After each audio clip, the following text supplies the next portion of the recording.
The sun was high in the sky when the small boy ran into Red Mesa. His clothes were torn and dirty. His face was red from crying and from the hot sun. His lips were dry and cracked. He could barely breathe as he stumbled through the dusty street. The boy fell down right in front of the saloon. His small body hit the wooden steps hard. People walking by stopped and stared. A woman carrying a basket of bread rushed over to him. A man in a black hat ran from the general store. "Help!" the boy cried out. His voice was weak and broken. "Please help my mommy. They tied her to a rock. She's going to die in the sun." More people came running. They formed a circle around the small boy. A woman knelt down and tried to give him water from her canteen. The boy drank fast, too fast. He coughed and water spilled down his chin. "Slow down, child," the woman said softly. "What happened?" "Where is your mother?" The boy looked up at all the faces staring at him. His eyes were wide with fear. Tears made clean lines down his dirty cheeks. "The bad men came to our house," he said between gasps. "They came yesterday. They wanted something. Mommy told them to leave. She had her rifle. But there were too many of them." Inside the saloon, a man sat alone at a corner table. His hat was pulled low over his face. A half-empty bottle of whiskey sat in front of him. He had been sitting there since morning, just like every other morning. His name was Jack Harrison, but people called him Doc. Nobody knew why they called him that. Doc never told anyone anything about himself. Doc heard the noise outside. He heard the boy crying. He heard the word mommy and the word rock and the word die. Something stirred inside him. Something he had kept buried for a long time. He stood up slowly. His chair scraped against the wooden floor. The bartender looked at him but said nothing. Doc walked to the door. His boots made heavy sounds on the floor. He pushed the door open and stepped into the bright sunlight. Outside, the boy was still talking. His words came out fast and scared. "They killed our chickens. They killed our cow. Mommy tried to fight them. She hit one man with a shovel. She was so brave. But they grabbed her. They tied her hands behind her back." "Where is she now?" a man in the crowd asked. The boy pointed toward the desert. His hand shook. "Out there, miles and miles away. They tied her to a big rock. The leader, he had a snake tattoo on his neck." He laughed. "He told me to watch my mommy cook in the sun. He said it would teach me a lesson." The crowd went quiet. Everyone knew about the gang with the snake leader. They called him Snake Dalton. He and his men were dangerous. They robbed and killed. They burned homes. The law couldn't catch them because they knew the desert too well. "We should get the sheriff," someone said. "The sheriff is 2 days' ride away," another person answered. "The boy's mother doesn't have 2 days." "Then we should form a group and go find her," a young man suggested. But nobody moved. They all looked at each other. They were scared. Snake Dalton killed people who got in his way. These were shop owners and farmers, not fighters. Doc walked down the steps. His boots hit each step with a thud. The crowd parted as he came closer. He was tall and thin. His face was covered with gray stubble. His eyes were hard and tired. He looked like a man who had seen too much death. He knelt down in front of the boy. He looked into the child's eyes. "What's your name, son?" "Tommy," the boy whispered. "Tommy Mitchell. How old are you, Tommy?" "7. I'm 7 years old," Doc nodded. "You're a brave boy, Tommy. You ran a long way to get help." Tommy started crying again. "I left her there. I left my mommy tied to that rock. The sun was so hot. She told me to run. She told me to get help. But I left her there alone." Doc put his hand on the boy's shoulder. "You did the right thing. Your mommy is smart. She knew you needed to find help. Will you help her?" Tommy asked. His eyes were full of hope. "Please, mister. Will you save my mommy?" Doc was quiet for a moment. He thought about the last time someone asked him for help. It was 10 years ago. He had failed then. He had failed his own wife and daughter. He had been away with the cavalry when raiders came to his home. When he returned, it was too late. He found only ashes and graves. After that day, he had stopped being an officer. He had stopped being a husband and father. He had stopped being anything except a man who drank and tried to forget. But now this boy was looking at him. This boy believed he could help. This boy had nobody else. Doc stood up. He looked at the crowd. "Anyone else coming?" The people looked down. They shuffled their feet. A few walked away. Doc wasn't surprised. He had seen this before. Fear made people small. I didn't think so, Doc said quietly. He turned to Tommy. Can you ride a horse? Tommy nodded. Yes, sir. Mommy taught me. Good, we leave now. No time to waste. Doc walked toward the stable at the end of the street. Tommy followed close behind him. The crowd watched them go. Some people felt ashamed. Others felt relieved that someone else was doing something. At the stable, Doc saddled his horse. It was an old brown mare, strong and steady. He tied his bedroll behind the saddle. He checked his rifle and his pistol. He filled 2 canteens with water. He grabbed some dried meat and hardtack bread. Tommy watched everything Doc did. The boy was quiet now. He was too tired and scared to talk much. Can you show me where she is? Doc asked. I think so, Tommy said. I remember the way. There was a tall rock that looked like a finger. And then we turned where the old dead tree was, and then we went past the red hills. Doc helped Tommy up onto the horse. Then he climbed up behind him. Tommy sat in front, his small body fitting in the space between Doc's arms. Hold on tight, Doc said. He kicked the horse gently. They started moving. The horse walked through the town and then began to trot. Soon they were galloping toward the desert. Behind them, the town of Red Mesa got smaller and smaller. The buildings turned into tiny dots. The sounds of people faded away. All around them was nothing but sand and rocks and hot burning sun. Tommy held onto the saddle horn. He could feel the man's strong arms on either side of him. It made him feel a little bit safer, but he was still so scared for his mother. Is she going to be okay? Tommy asked. Doc didn't answer right away. He didn't want to lie to the boy. He knew how hot the desert was. He knew a person could die from the heat in just a few hours. But he also didn't want to take away the boy's hope. Your mommy is tough, right? Doc finally said, yes, sir. She's the toughest person I know. Then she's going to hold on. She's going to fight. And we're going to find her. Tommy believed him. He had to believe him. It was the only thing keeping him from falling apart completely. They rode hard and fast. The horse's hooves kicked up dust. The sun beat down on them without mercy. The desert stretched out forever in all directions. It all looked the same, brown and empty and dead. But Tommy remembered. Even though he was just 7 years old, he remembered the way. He pointed to the rock that looked like a finger. He pointed to the dead tree. He pointed to the red hills. Doc watched the boy. He saw the determination in Tommy's face. This child had grit. This child loved his mother so much that he had run for miles through the desert to save her. It reminded Doc of his own daughter. She would have been about Tommy's age now if she had lived. She would have had the same brave heart. Doc pushed the memories away. He couldn't think about the past now. He needed to focus on saving this boy's mother. Maybe if he could save her, it would make up for the family he couldn't save. Maybe it would give his life some meaning again. How much farther? Doc asked. Tommy squinted at the horizon. The sun was starting to move toward the west. They had been riding for over an hour. I think we're close, Tommy said. I remember those rocks over there. We're close now. Doc urged the horse to go faster. Time was running out. Every minute that passed was another minute that Tommy's mother was tied up in the burning heat. The horse was tired. Foam formed around its mouth. But the animal kept going, sensing the urgency. Tommy suddenly sat up straighter. There, I see it. That's the place. Doc looked where the boy was pointing. In the distance, he could see a large rock formation.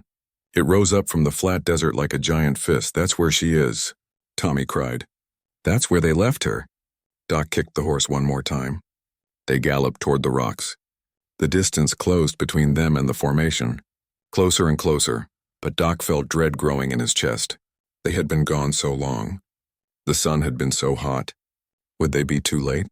Tommy was leaning forward, trying to see. Mommy, he called out. Mommy, we're coming. There was no answer. Just the sound of the wind blowing across the empty desert. Just the sound of the horse's heavy breathing. They reached the base of the rock formation. Doc pulled the horse to a stop. He jumped down and lifted Tommy down after him. Where exactly? Doc asked. Tommy ran around the rock. His small legs moved as fast as they could. Doc followed with the rifle in his hand. He didn't know if the raiders were still around. He had to be ready for anything, Mommy. Tommy screamed.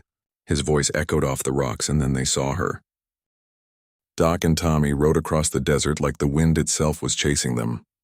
The horse's muscles worked hard under their weight. Sweat dripped down the animal's neck, but Doc kept pushing forward. He knew that every second mattered now. Tommy sat in front of Doc, holding tight to the saddle horn. The boy's small body bounced with each gallop of the horse. His hair was full of dust and sand, but he didn't complain. He just kept his eyes on the path ahead, remembering the way. The sun climbed higher in the sky. It was the hottest part of the day now. The kind of heat that made the air shimmer and dance. The kind of heat that could kill a person if they had no water and no shade. Doc reached for one of the canteens. He unscrewed the cap and handed it to Tommy. "Drink," he said. "Just a little bit. We need to save some for your mother." Tommy took a small sip. The water was warm, but it felt good going down his dry throat. He handed the canteen back to Doc. Doc took a drink too, then put it away. "Tell me about your mother," Doc said as they rode. "What's her name?" "Sarah," Tommy answered. "Sarah Mitchell. Everybody calls her that. And it's just the two of you?" Tommy nodded. "My daddy died 2 years ago. He got sick with fever. Mommy tried to make him better, but nothing worked. After he died, Mommy said we had to be strong. She said we had to take care of the ranch by ourselves." Doc listened carefully. He kept his eyes on the desert, watching for any signs of trouble. But he also wanted to hear Tommy's story. It helped him understand who he was trying to save.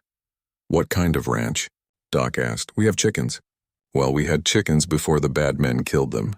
And we had a cow. And some vegetables in our garden. It's not a big ranch.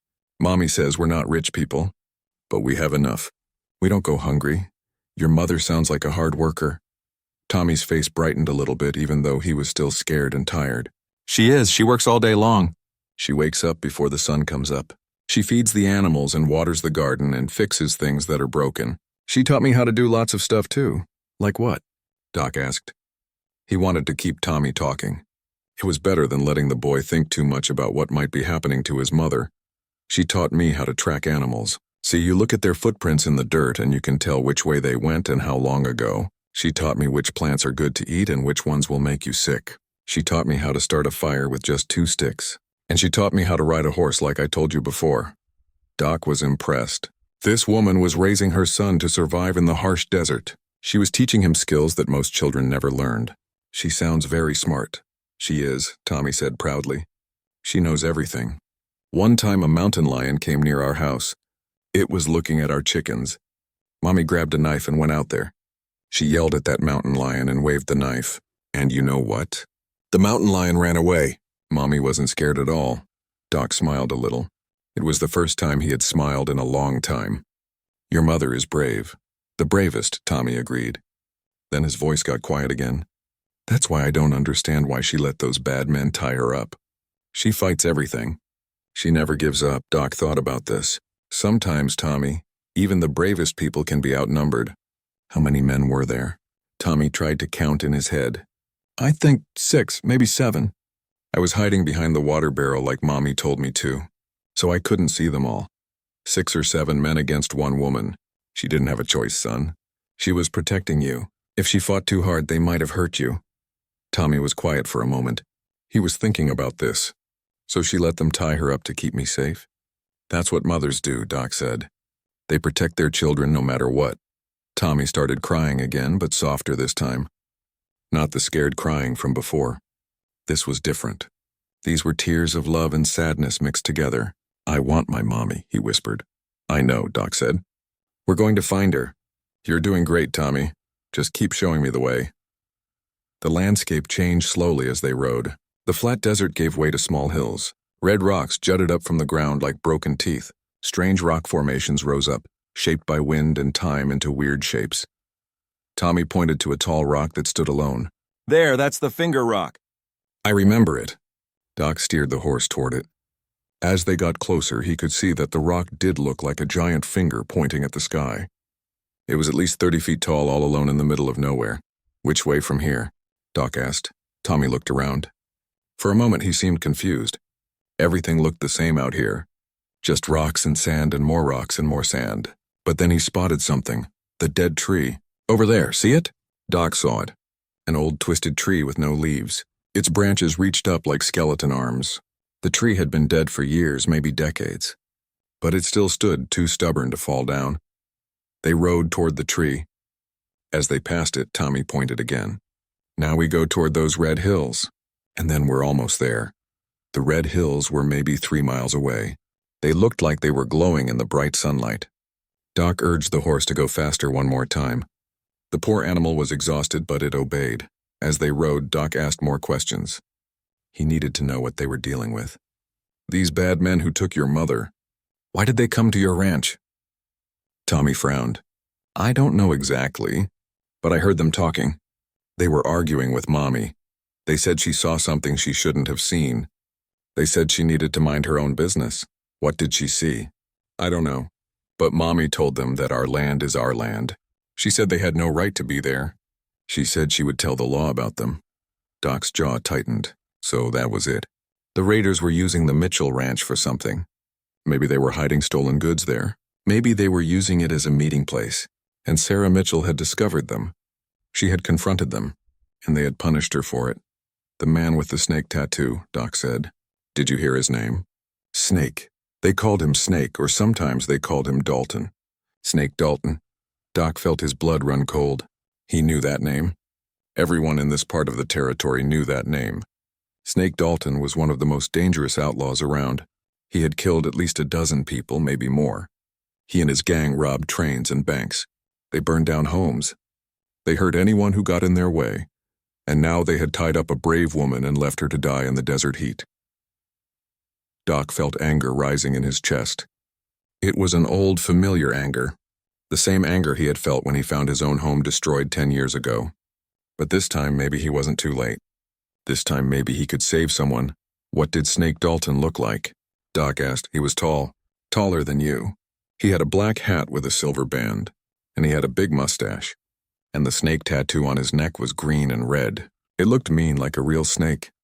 Doc filed this information away in his mind. If he ever saw Snake Dalton, he would recognize him. They were getting close to the red hills now. The rock formation where Sarah was tied up should be just beyond them. Doc could feel his heart beating faster. What would they find? Would Sarah still be alive? He looked up at the sun. It was past noon now. They had been riding for almost 2 hours. Sarah had been out here since yesterday. That was at least 18 hours, maybe more. 18 hours tied to a rock with no water and no shade in the desert. Most people would be dead by now. But Tommy said his mother was tough. Tommy said she never gave up. Doc had to believe that she had found some way to survive. Tommy, Doc said carefully, when we get there, your mother might not look good. The sun does bad things to people. She might be hurt, but that doesn't mean she's gone. Do you understand? Tommy nodded. His small face was serious. I understand. Mommy might look bad, but she's still alive. That's right. And whatever happens, you need to be brave. Can you do that? Yes, sir. They rode around the red hills. On the other side, the land opened up again. And there, about half a mile away, was another rock formation. This one was bigger than the finger rock. It looked like a pile of giant boulders stacked on top of each other. There, Tommy shouted. That's it. That's where they put her. Doc didn't waste any time. He kicked the horse hard. The animal found one last burst of energy and galloped toward the rocks. The distance closed quickly. 500 yards, 400, 300. Tommy was leaning forward in the saddle, trying to see. Mommy, can you hear me? No answer came back. Just the sound of the wind whistling through the rocks. 200 yards. 100. Doc pulled his rifle from its holder. He didn't know if the raiders were still around. He had to be ready for anything. Maybe they had come back to check on their victim. Maybe they were waiting to see if anyone would try to rescue her. 50 yards. Doc slowed the horse down. He needed to be careful now. He scanned the rocks looking for any movement, looking for any sign of danger. But he saw nothing. The place looked empty and dead. They reached the base of the rock formation. Doc jumped off the horse. He pulled Tommy down after him. Stay close to me, he whispered. Don't run ahead. But Tommy couldn't help himself. He saw a path between two big boulders and he took off running. Mommy! He screamed. Doc ran after him, his rifle ready. They squeezed through the narrow path.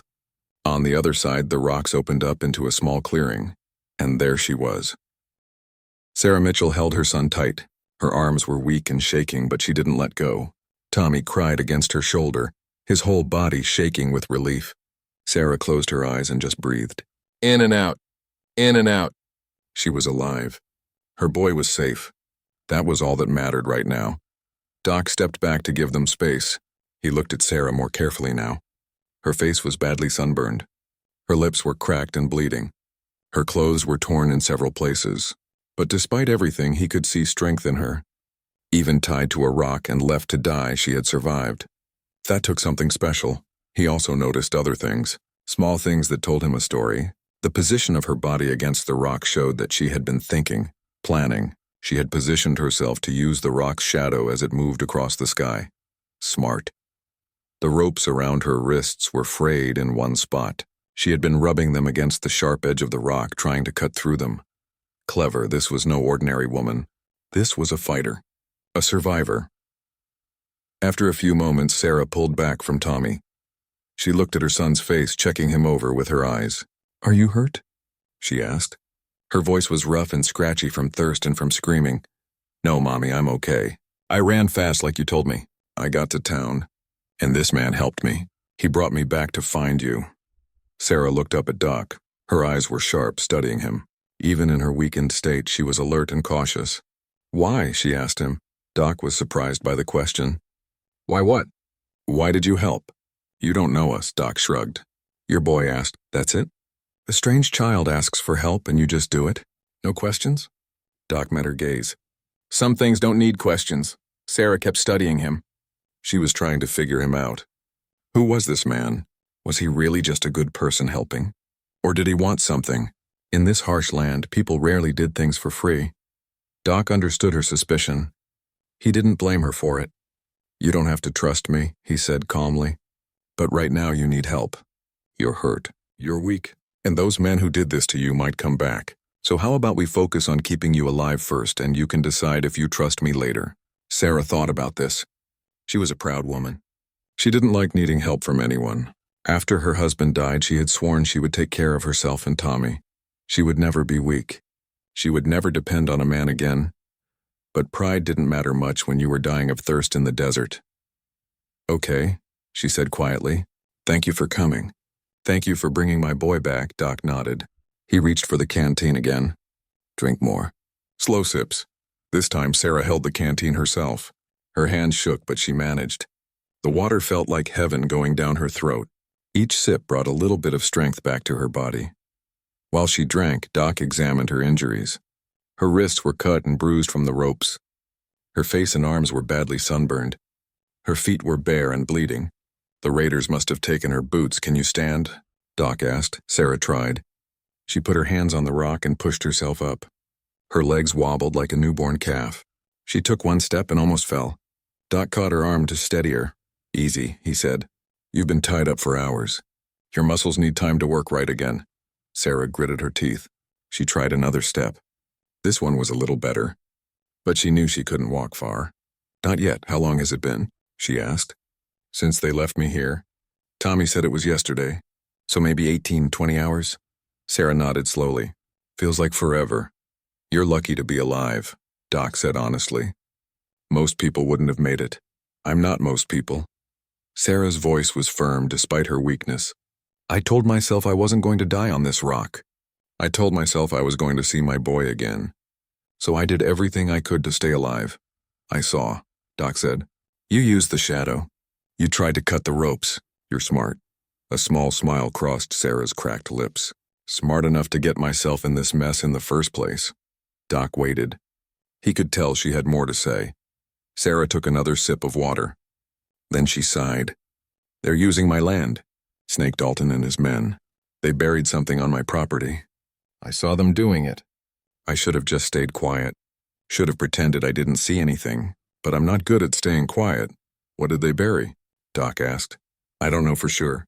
But I'm guessing it's stolen money or gold. Something valuable. They dug a hole near the old oak tree on the edge of my land. They put a wooden box in the ground and covered it up. Then they left." "And you confronted them about it?" Sarah looked at Tommy. The boy was standing close, listening to everything. "Baby, why don't you go get some water from the horse?" "The canteen on the right side." Tommy understood. His mother wanted to talk about grown-up things. He nodded and walked away, back through the path between the rocks. Once Tommy was gone, Sarah continued. They came back the next day. I was waiting for them with my rifle. I told them to dig up their box and get off my land. I told them I knew who they were and I was going to report them to the marshal. Doc winced. That was brave but not smart. I know that now, Sarah admitted. But at the time I was just angry. After my husband died, that land is all I have. It's Tommy's future. I worked hard to keep it. And these criminals thought they could just use it like it was theirs? No, I wasn't going to allow that. What happened then? Sarah's face darkened. Snake Dalton laughed at me. He said I was just a woman and women should know when to keep their mouths shut. That made me even angrier. I fired a warning shot over their heads. Told them I wouldn't miss next time. And he drew his gun faster than I could blink. He shot the rifle right out of my hands. Then his men rushed me. I fought. I hit one with a shovel. I scratched another one's face. But there were too many of them. They overpowered me. Doc listened carefully. He could picture it all in his mind. This fierce woman standing up to a gang of outlaws, refusing to back down. Snake Dalton was furious, Sarah continued. He said I needed to learn respect. He said he was going to teach me a lesson. His men tied me up and threw me on a horse. They rode out here to these rocks. They tied me to that boulder. And then, her voice caught for a moment, then what? Then Snake Dalton looked at Tommy. My boy was so scared. And Snake said, watch your mama cook in the sun, boy. This is what happens to people who don't mind their own business. He told Tommy to stay and watch. Said if Tommy left, he'd come back and kill us both. Doc felt anger burning in his chest. What kind of monster would do that to a child? To make a little boy watch his mother suffer and die? Sarah's eyes were wet now. But Tommy is smart. Once the men rode away, he waited a little while. Then he whispered to me.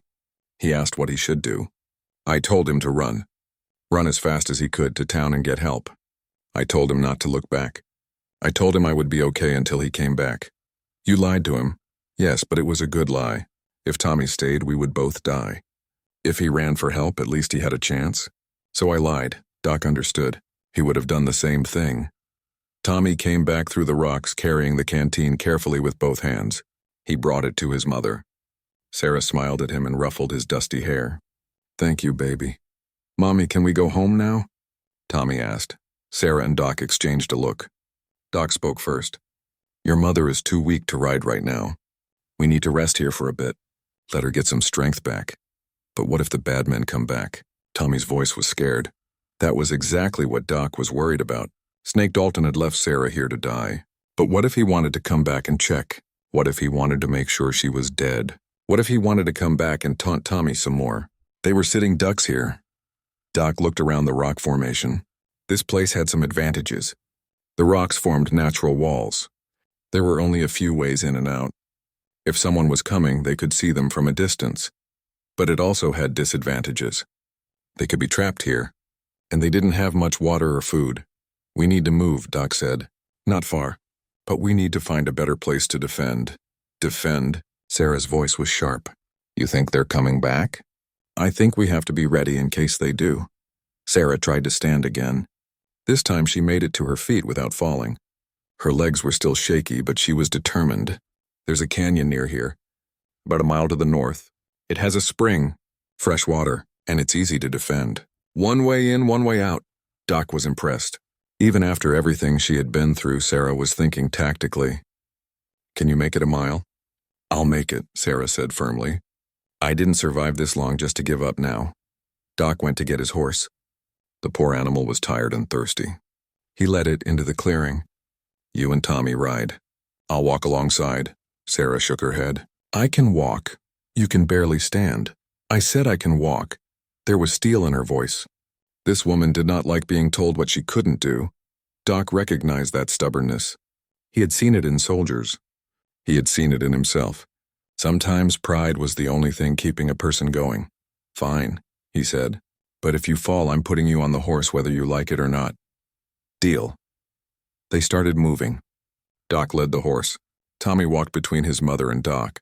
Sarah walked slowly, each step an effort. But she didn't complain. She just kept putting one foot in front of the other. As they walked, Doc kept watching the horizon, looking for any sign of riders, looking for any sign of danger. The sun was starting to go down when they settled into the canyon. Doc found a good spot near the entrance where he could watch the desert without being seen. He sat down on a flat rock and kept his rifle across his knees. His eyes scanned the horizon looking for dust clouds or movement. Behind him, Sarah was tending to her injuries. She had torn strips of cloth from her already damaged dress and was wrapping them around her rope-burned wrists. Tommy sat next to her, helping by holding the cloth while she tied it. "Does it hurt?" Tommy asked. "Yes," Sarah said honestly, "but I felt worse." "When?" Sarah thought about it. "When I gave birth to you, that hurt more. But it was worth it because I got you." Tommy smiled a little at that. Then his face got serious again. "Mommy, are the bad men going to find us?" Sarah didn't want to lie to her son. Tommy was young, but he deserved the truth. "They might. That's why we're here in this canyon. It's easier to protect ourselves here." "Is Doc going to protect us?" Sarah looked toward Doc's back. The man sat perfectly still, watching and waiting. He looked like a statue, patient and alert. "I think so. He seems like a good man." "He is good," Tommy said with certainty. "I could tell when I first saw him." Something in his eyes. Like he understood. Sarah was surprised by her son's insight. Sometimes Tommy seemed so much older than 7. Maybe growing up without a father had forced him to grow up fast. She finished wrapping her wrists and then moved to check Tommy over. She looked at his feet, his hands, his face, making sure he wasn't hurt, making sure he was really okay. "I'm fine, Mommy," Tommy said. But he let her check anyway because he knew it made her feel better. Doc called back without turning around. "We should eat something. Keep our strength up." Sarah realized she was hungry. She hadn't eaten since yesterday morning. Over a day without food. Her stomach felt empty and hollow. Doc had brought some dried meat and hardtack bread in his saddlebag. It wasn't much, but it was something. He tossed the bag back to Sarah. She pulled out the food and divided it. A piece for Tommy, a piece for herself, a piece for Doc. She walked over to Doc and held out his portion. "Here." Doc took it without looking away from the desert. "Thanks." Sarah sat down next to him. She bit into the tough, dry meat. It was hard to chew and didn't taste like much. But her body needed it. They ate in silence for a few minutes. Then Sarah spoke. "You don't think they'll come tonight, do you?" "Hard to say," Doc replied. "Depends on what they're thinking. If Snake Dalton thinks you're dead, he won't bother coming back. But if he wants to make sure, or if he wants to come back and mock your son some more, he might show up." Sarah's jaw tightened. "If he comes near Tommy again, I'll kill him myself." Doc looked at her. She meant it. This was a mother who would do anything to protect her child. "You know how to shoot?" "I grew up on the frontier. My father taught me when I was younger than Tommy. I can hit a target from 100 yards. "Good. We might need that." Doc reached into his saddlebag and pulled out a pistol. It was smaller than his own gun, but still deadly. He handed it to Sarah. "Can you use this?" Sarah took the gun. She checked it quickly, professionally. Made sure it was loaded. Felt its weight in her hand. "Yes, keep it close." Sarah tucked the gun into her belt. It felt good to be armed again. It made her feel less helpless. Doc went back to watching the desert. The sun was lower now, painting the sky orange and red. Long shadows stretched across the sand. In another hour it would be dark. "Tell me about Snake Dalton," Sarah said. "You knew his name." "You've heard of him," Doc nodded. "Everyone in the territory has heard of him. He's been robbing and killing for at least 5 years. Him and his gang. They're smart and they're mean. The law can't catch them because they know the desert too well. They disappear like ghosts. What else? He's fast with a gun, very fast. They say he's killed 12 men in fair fights, and probably more in fights that weren't fair." Sarah absorbed this information. "So we're dealing with a professional killer." "Yes." "And his gang?" "How many men does he have?" "It changes. Some say 6, some say 10. Hard to know for sure." Sarah did the math in her head. Even if it was just 6 men, that was 6 against 2. Bad odds. And one of the 2 was a woman who could barely walk. Even worse odds, but she had faced bad odds before. She had faced down a mountain lion with just a knife. She had survived 18 hours tied to a rock in the desert. She wasn't going to give up now. "What's the plan?" she asked Doc. Doc appreciated that she was thinking tactically. If they come, they'll come from out there. He pointed to the open desert. "They'll see the canyon entrance. They'll know we're in here. The question is, will they come in after us?"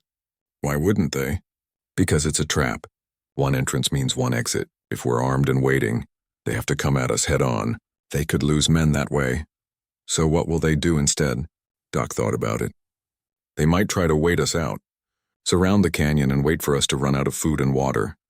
We have water, Sarah pointed out. The spring, but not much food. And they don't know about the spring. They might think they can starve us out.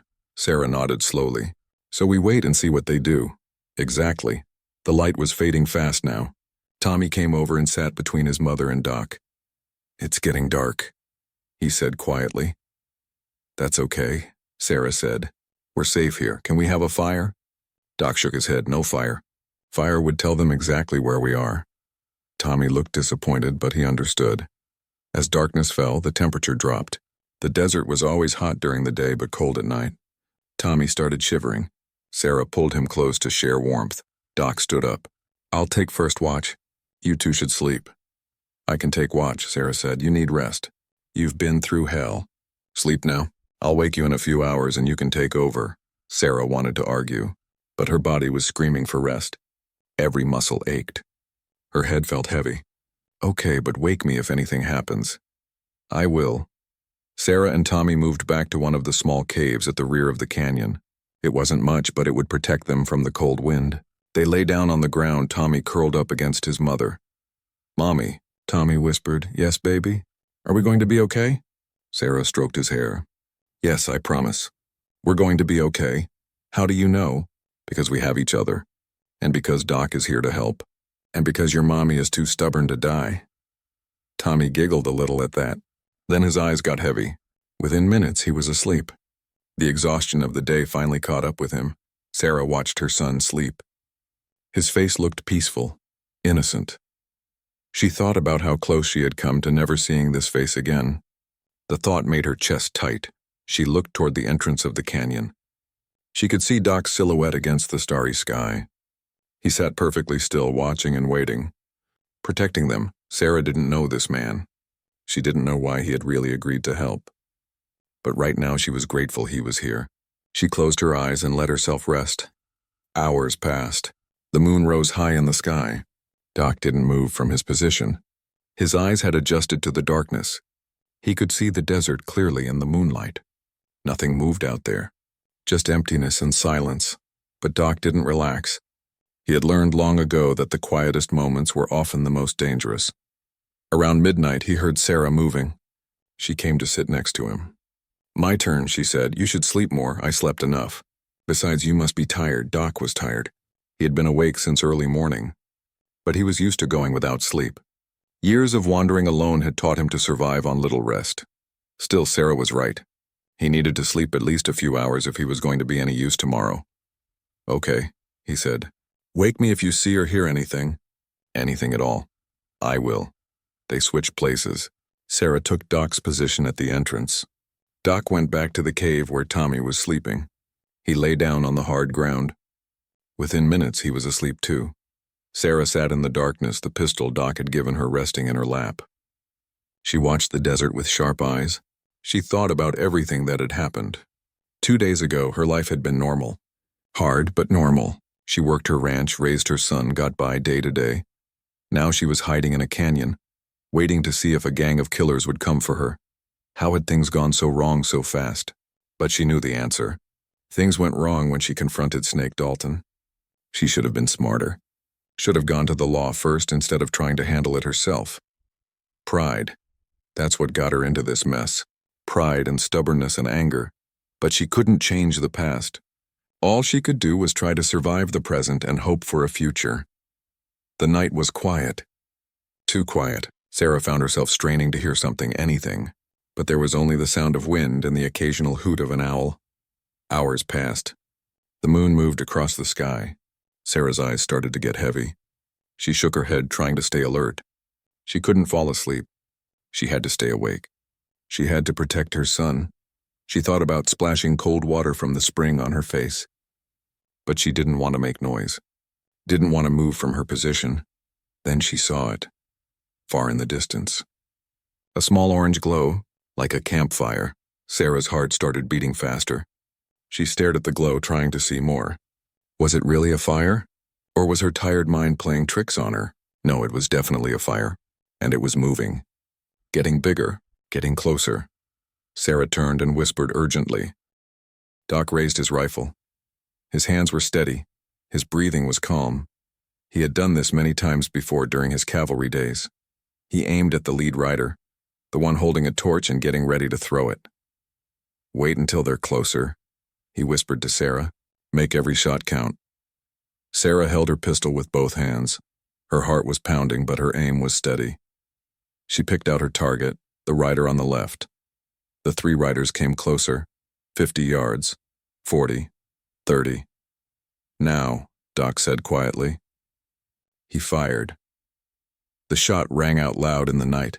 The lead rider jerked back and fell from his horse. His torch flew through the air and landed harmlessly in the sand. Sarah fired a second later. Her shot hit the rider on the left. He shouted in pain and dropped his torch. His horse reared up in fear. The 3rd rider stopped. He realized they were being shot at. He turned his horse to retreat. Doc fired again. This shot hit the torch itself, knocking it out of the man's hand. The rider didn't wait to see more. He kicked his horse hard and galloped back to where Snake Dalton and the others waited. You got 2 of them, Doc said to Sarah. Nice shooting. Sarah didn't feel proud. She felt sick. She had just shot a man, maybe killed him. She had never done that before, but she pushed the feeling down. She had to. This wasn't over yet. Snake Dalton was furious. They could hear him shouting at his men from the distance. The 2 riders who had fallen were crawling back, wounded, but alive. The gang was regrouping. What now? Sarah asked. Now they know we can shoot, they won't try that again, they'll have to think of something else. Minutes passed. Snake Dalton and his men talked among themselves. Sarah could see their shapes in the moonlight, could see them gesturing and arguing. Then Snake called out again. Nice shooting, whoever you are, but you just made this worse for yourselves. Now you've hurt my men. Now I'm really angry. Doc still didn't answer. He kept his rifle aimed at the group, ready for whatever came next. I'll give you one more chance, Snake shouted. Come out now, throw down your weapons, and I'll make it quick. Otherwise, we're going to sit out here, and we're going to wait. We've got food, we've got water. How long can you last in there? Sarah felt a chill. He was right. They didn't have much food. Maybe a day's worth if they rationed it carefully. Snake Dalton could afford to wait them out, but Doc smiled slightly. He's bluffing, he whispered to Sarah. How do you know? Because waiting isn't his style. Men like Snake Dalton, they don't have patience, they want what they want now. He'll try something else before morning. Doc was right. After about 10 more minutes, the riders split up. 3 went to the left side of the canyon, 3 went to the right. They were going to try to come at the entrance from different angles. Doc saw the strategy. They're going to flank us. Try to get us in crossfire. What do? You take the right side, I'll take the left. Stay in cover. Only shoot when you have a clear target. And conserve your bullets. Sarah moved to the right side of the canyon entrance. She found a good spot behind a large boulder. From here she could see the riders approaching on the right. They had put out their torches now, trying to be sneaky, but the moon was bright enough. Sarah could still see them as they came closer to the canyon walls. They were trying to climb up, probably planning to shoot down into the canyon from above. On the left side, Doc watched the 3 riders doing the same thing. They were about halfway up the canyon wall when Doc took aim. He fired once. 1 rider fell. The other 2 started climbing faster, trying to reach the top before Doc could reload. Doc worked quickly. He reloaded, aimed, fired again. Another rider fell. The 3rd rider reached the top of the canyon wall. He looked down into the canyon, trying to find Doc in the darkness. He raised his rifle, but Tommy had been watching from the cave. The boy saw what was happening. Without thinking, he picked up a rock and threw it as hard as he could. The rock sailed through the air and hit the rider in the back. The rider turned in surprise, lost his balance, and fell from the canyon wall with a scream. On the right side, Sarah was dealing with her 3 riders. They were spread out more, making them harder targets. She fired once, twice. 1 rider cried out and disappeared back down the wall. The other 2 kept coming. They reached positions above the canyon. They started shooting down. Bullets pinged off the rocks around Sarah. She pressed herself flat. Against the boulder, trying to make herself as small as possible. One bullet came too close. It hit the rock right next to her head. Sharp stone fragments cut her cheek. But Sarah didn't panic. She counted the shots. The riders would have to reload soon. There was a pause. She heard the click of someone reloading. That was her chance. She leaned out and fired upward. The first rider fell. The second one tried to shoot back, but his gun jammed. He cursed and tried to fix it. Sarah aimed carefully and fired her last bullet. The rider dropped his jammed gun and scrambled back down the canyon wall, retreating. Suddenly it was quiet. The shooting stopped. Sarah looked around. All the riders had either fallen or retreated. None of them had made it into the canyon. Snake Dalton was alone now. His men were either wounded or too scared to keep fighting. He sat on his horse in the distance, watching. Doc called out to him for the first time. "Give it up, Dalton, your men are done, you're alone." Snake laughed, but it was a bitter, angry laugh. "You think you've won? You don't know who you're dealing with." "I know exactly who I'm dealing with," Doc said calmly. "A coward who ties up women and threatens children." That hit a nerve. Snake's voice became a roar. "Who are you?" "Nobody important. Just a man who was in the right place at the right time." "Well, nobody important, you just made an enemy. I'm going to hunt you down. I'm going to find you, and I'm going to make you pay." "I'll be waiting," Doc replied. There was a long silence. Then Snake Dalton turned his horse and rode away into the darkness. His wounded men struggled to their horses and followed him. Soon they were just distant shadows, and then they were gone. Sarah came out from behind her boulder. She was shaking now that the danger had passed. The fear and exhaustion all hit her at once. She sat down hard on the ground. Tommy ran out from the cave. "Mommy, are you okay?" Sarah grabbed her son and held him tight. "I'm okay, baby. We're okay." Doc walked over to them.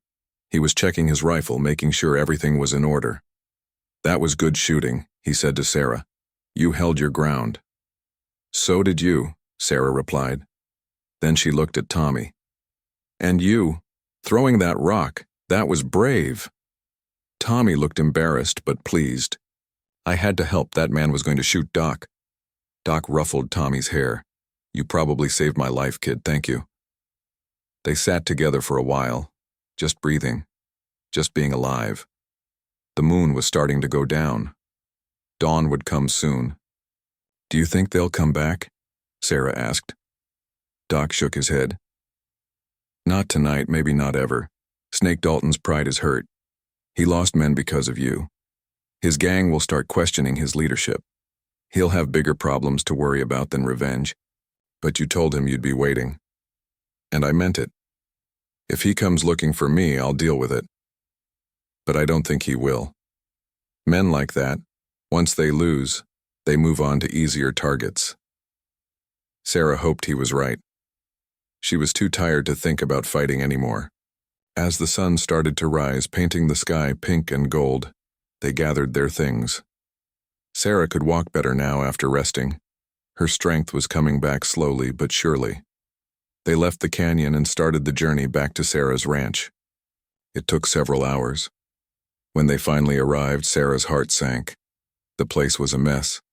The raiders had killed her chickens and cow. They had ransacked her small house. Furniture was broken. Belongings were scattered everywhere. Tommy started crying when he saw his home destroyed. Sarah felt like crying too, but she squared her shoulders and looked at the damage with a practical eye.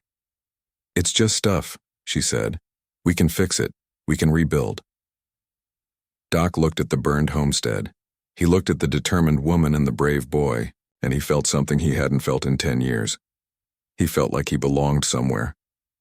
"I could help," he said quietly. "If you want. I'm handy with tools. I know how to build." Sarah looked at him. "You'd do that?" "I've got nothing else to do, nowhere else to be." Sarah thought about it. She had been alone since her husband died. She had been so determined to handle everything herself, to prove she didn't need anyone. But maybe that was pride talking. Maybe accepting help wasn't weakness. Maybe it was wisdom. Okay, she said. But not as a hired hand, as a partner. This ranch, it's small, but it's mine. Tommy's future. If you help rebuild it, you deserve a share. Doc was surprised. That's generous. It's fair, Sarah corrected. You saved our lives. That's worth more than a share of a struggling ranch. Tommy tugged on Doc's sleeve. Say yes. Please? I want you to stay. Doc looked down at the boy. He saw hope in those young eyes, the same hope he had seen when Tommy first asked for help in Red Mesa. How could he say no to that? All right, Doc said. I'll stay, at least for a while. Sarah smiled. It was the first real smile she had managed in days.